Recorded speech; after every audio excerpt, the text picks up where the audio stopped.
The simple suture is being placed. The needle is always driven at 90 degrees or better to the skin edge.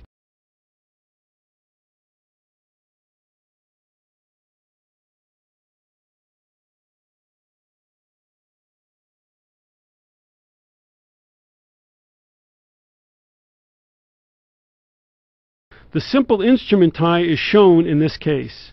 If one places the needle driver between the two suture strands, always rotate the strand with the needle on it towards the free strand and pull in the opposite direction. This will always put down square knots.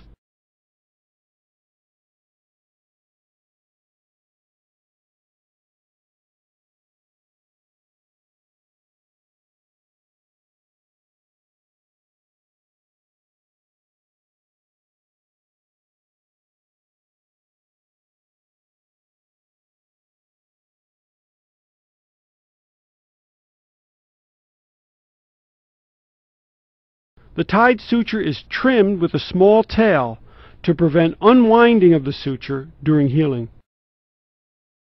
The first suture or central suture is placed midway between each end of the long axis of the wound.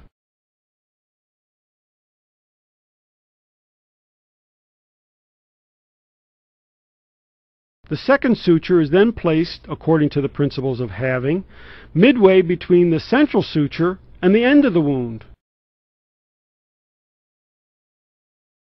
The third suture is then placed, according to the principles of halving, midway between the second suture and the end of the wound. The remainder of the skin sutures are also placed according to the principles of halving.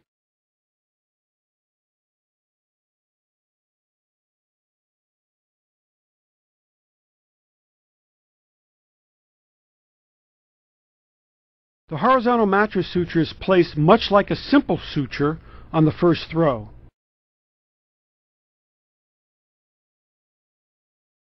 Then a simple suture in the opposite direction for the second throw to get the resultant two throws and a loop across the wound. The edges are then sutured together.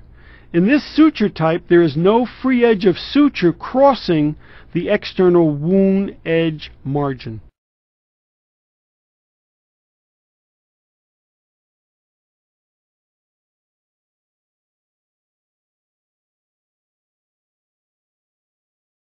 Here the skin edge is being grasped for placement of a vertical mattress suture.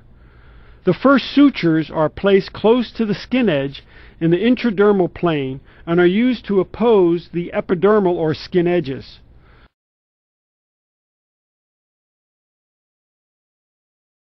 The second throw is placed on a line formed by the first throw, but approximately 4 to 5 millimeters posteriorly, and placed full thickness through the skin. It is then pulled through to take the tension off the epidermal or skin edges.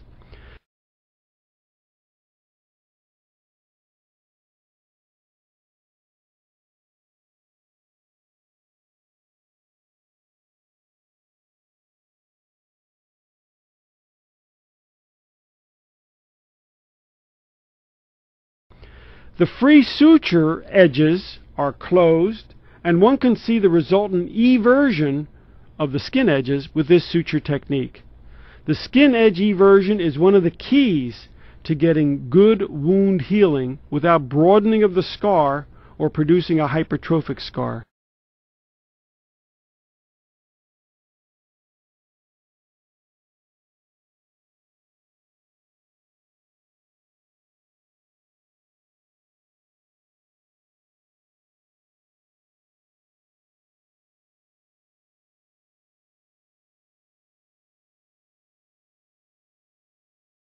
The running suture is started by placing a simple suture at the end of the wound and keeping the long end attached to the needle uncut. Subsequently, simple sutures are placed across the wound with care not to lock the suture into the loop of the free end. The constant tension is held on the closure posterior to the next throw by the assistant to prevent loosening of the posterior sutures during the subsequent closure of the rest of the wound. At the end, the final throw is placed but not pulled through entirely. The loop on the second to last throw is utilized as a single strand and tied down to those two loops from the one free end. If one grasps centrally inside the looped two strands, it allows even pull on the suture end for closure. Running sutures can be removed by grasping and snipping each subsequent suture and pulling through.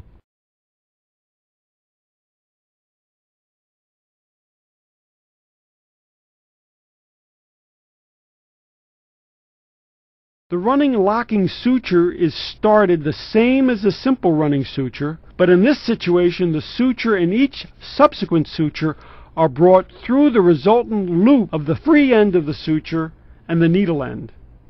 This results in a lock-type suture on one side of the incision. Again, an assistant can hold traction on the free edge of the suture during suture placement to keep sutures that have been previously placed snug and in position. The running locking suture results in better eversion than the running simple baseball suture. At the end of the running locking suture, the knot is tied down to the free loop edge of the previous to the last suture placed.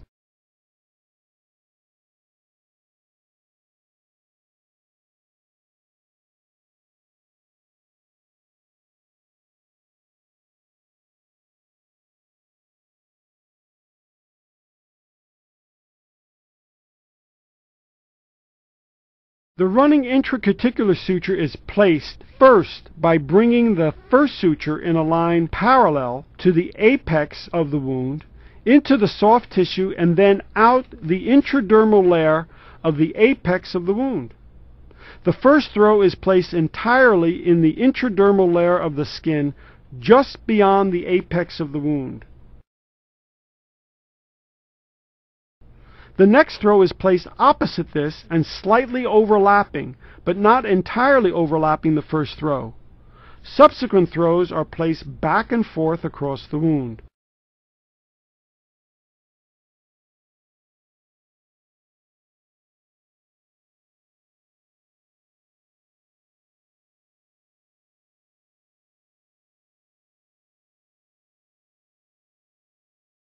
The last throw is brought out the apex of the opposite end of the wound. The wound is further closed with steri-strip taping. The free edges of the intradermal closure are taped down snugly. Steri-strips are placed across the wound to prevent further tension on this closure during healing. Proper removal of the steri-strips necessitates using an adhesive remover, peeling the steri-strips towards the wound and pulling straight up at a 90-degree angle to the long axis of the wound itself. With the intradermal intracuticular closure, the tape over the ends of the suture are then removed and the suture removed with a gentle, constant pull on one end.